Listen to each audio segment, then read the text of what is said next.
Hi, thank you for watching Devotionables, brief devotions for busy people.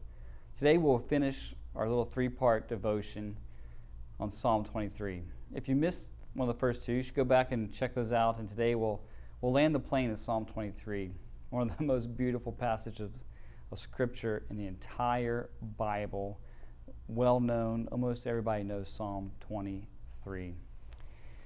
As we were reflecting on it this week, we learned or reminded ourselves that David said, "The Lord is my shepherd," the importance of having the right shepherd, the who, Yahweh, the God of the Bible, the God who's in control of all things, who loves and provides. And if Yahweh is your shepherd, we learned that He does provide, that we will have no want. And we looked at all the things that He provides for us. And the best thing that God could provide for us is Himself. And so let's dive in and finish up Psalm 23. And we're getting this from verse 4. You are with me. All right, this is right when he said, even though I walk through the valley of the shadow of death, I will fear no evil, for you are with me.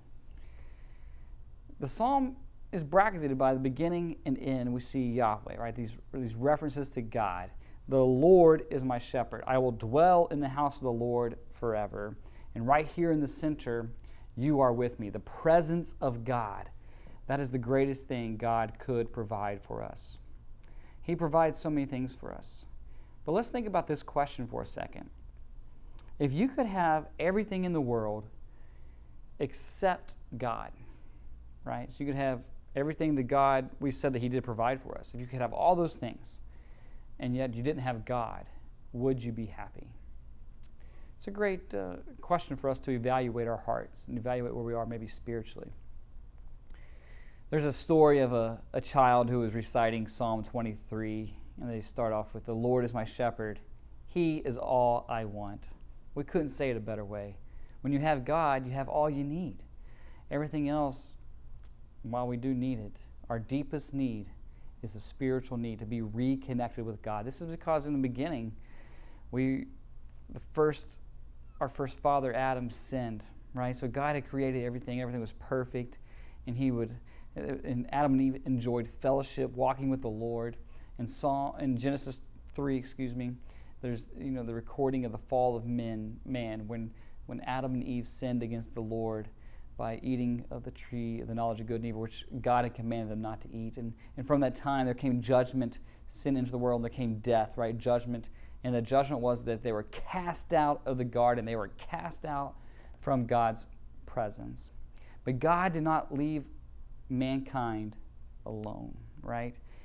He has been pursuing people, pursuing the lost, pursuing the wayward, the rebels, pursuing them with a mission to reconcile them back into Himself, that in the person and work of Jesus, we can be reconciled with God.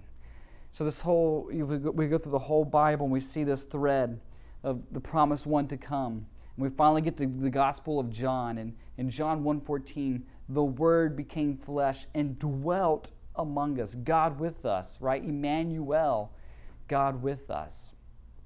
For you are with me. That's the greatest thing we could ever have, is to be with God. And yet to be in God's presence as a wicked and sinful human would annihilate us. But because of Jesus' work, we can come into His presence covered in the blood, covered and coming by faith, we can be reconciled with God.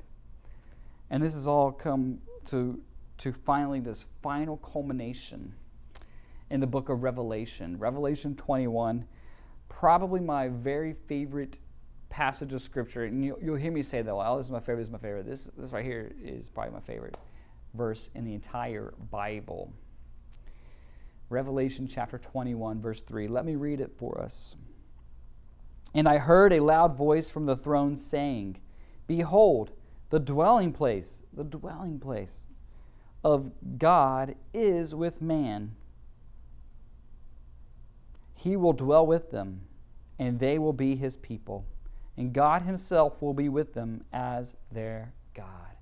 There is nothing greater than being reconciled to God, to being in the presence of God. You are with me. And when we have God, we have all we need. God bless you this week. Bye.